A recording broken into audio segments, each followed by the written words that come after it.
Good afternoon, everyone. This is Flasha from the channel of Flasha on YouTube, and today I'm bringing you a sort of playthrough of the Red Flood mod for Hearts of Iron 4. Now, if none of you know what Hearts of Iron 4 is, this is a Paradox grand strategy game that originally was set during World War II. However, this is a mod that revamps the entire game. So if you are looking to get into Hearts of Iron 4, it is the base game is not this. It's completely different. So essentially, what the Red Flood mod is about is essentially nobody won the First World War. Everything kind of ended in a stalemate, you could say. France went crazy, Germany went communist, or revisionist socialist for now, I should say.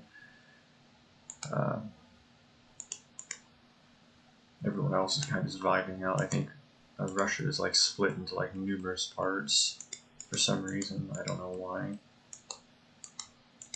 I'm sure that was explained somewhere. Let's up our difficulty level because I don't want to think. I don't think that I am. that I'm just trying to cheese everything, even though I'll probably get my butt kicked. We'll see. So, the starting situation of Red Flood is the 12 o'clock 1st of January 1936. As you can see, the Europe here is much different than the Europe in our OTL 1936. You have, first of all, Germany is not National Socialist. Hitler is in Austria, actually, and he can show up, but I'm not going to do custom game rules because I'll just have everything done randomly. Instead we have Paul Levi, the successor, running the German Socialist Republic, which I think means German Socialist Council Republic. I'm pretty certain. If anyone who is German will watch this, they can correct me. I'm not a German, I don't know German, but I will do the best I can.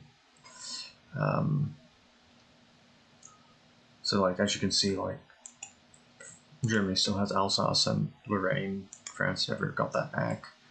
And the original German government fled to Prussia, where they were led by Erich Ludendorff. They don't have content right now, so I'm not going to play as them.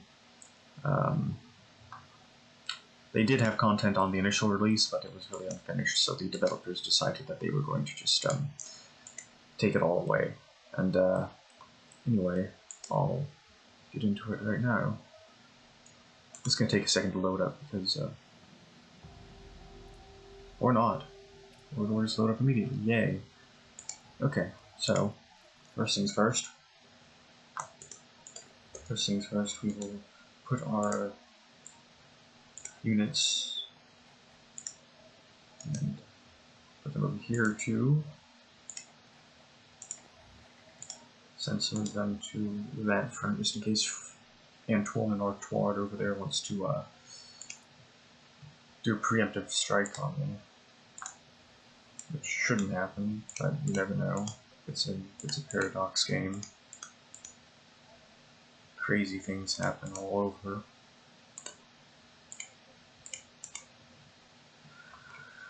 Alright, here I need to start producing infantry, Volksschutz division. I'll start producing those because I already looked at them there. I could do motorized, but I'll just stick with the this for now because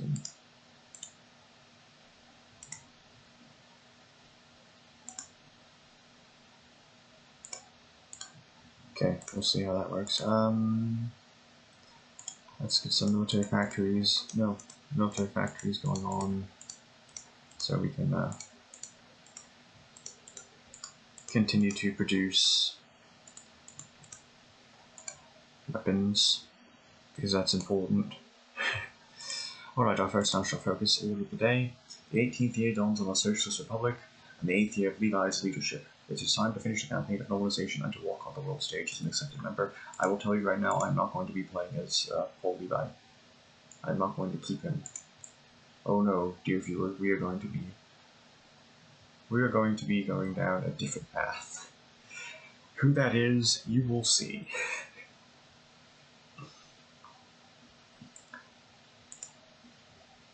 I guess I can speed up time a little bit.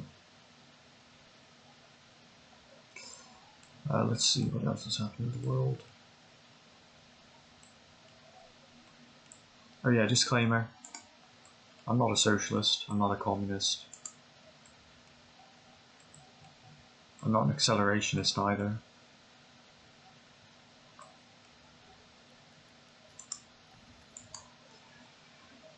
Alrighty, Gotterdammerung. I hope I pronounced that correctly, otherwise some Germans will be mad in my comment section, which is completely fine, actually. If I am pronouncing it incorrectly, please correct me. A cigarette smoke clouded Walter, I don't know. I can't pronounce him. Okay, furrowed brow, mixing with the mist of the January fog, his eyes icy as the sea they gazed at started to sting. There was the front page of Waltz, Lenin dead. Oh dear, and good riddance too. Splitters, a whole lot of them, putting everything he had worked hard for at risk.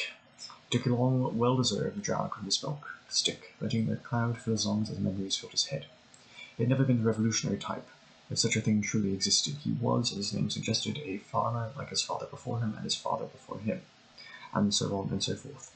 His grandfather, Siegfried, had taken part in the social revolutions of 1848, but over time his soul became a plowshare, tilling the barbarian soil.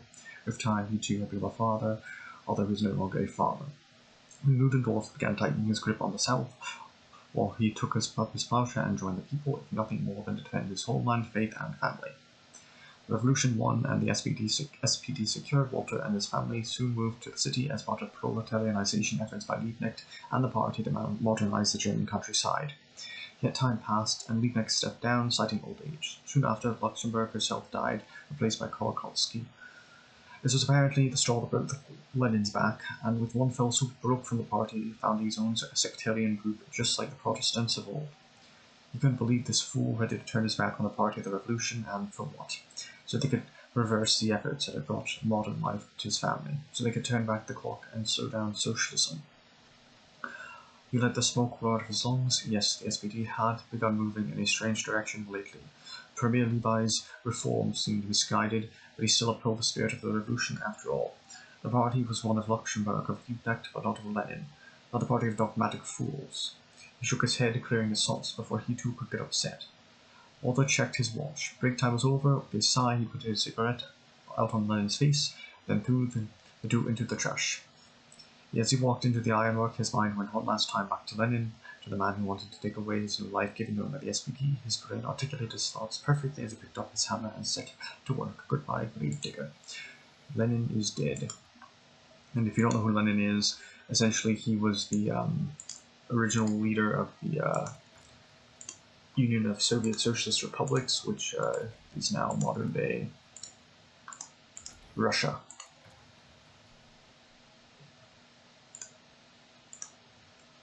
Which does not exist in this timeline. And I'll explain why in a minute. A new KPD chairman, with Rye's satisfaction, KPD means Communist Party of Germany, by the way. With Rye's satisfaction, we must note that the party owes its existence to dissatisfaction with the government after Rosa Luxemburg now faces its own factional dispute after the death of the leader.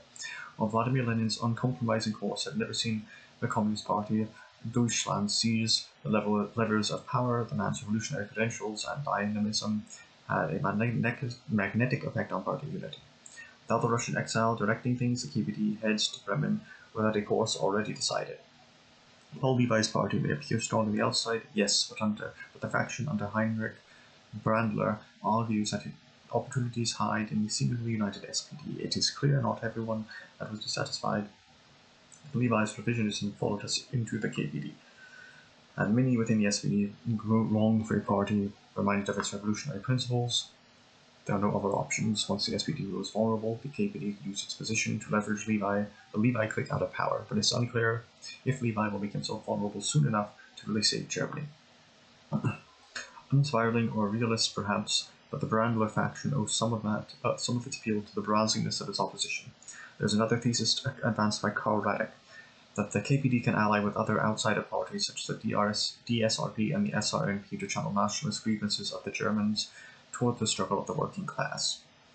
Working with the SPD after it's clear to fall to pseudo-bourgeoisie bureaucrats and when the bad blood of the last 7 years is simply too much for many within the party and without to bear. But is working with nationalists a bridge too far, and will they receive a Polish Jew with open arms? The future strategic picture is uncertain, but the party is the chairman now. The central committee chooses Comrade Karl Radek or Comrade Heinrich Brandler. I'm going to actually choose Heinrich Brandler, and there's a reason for this.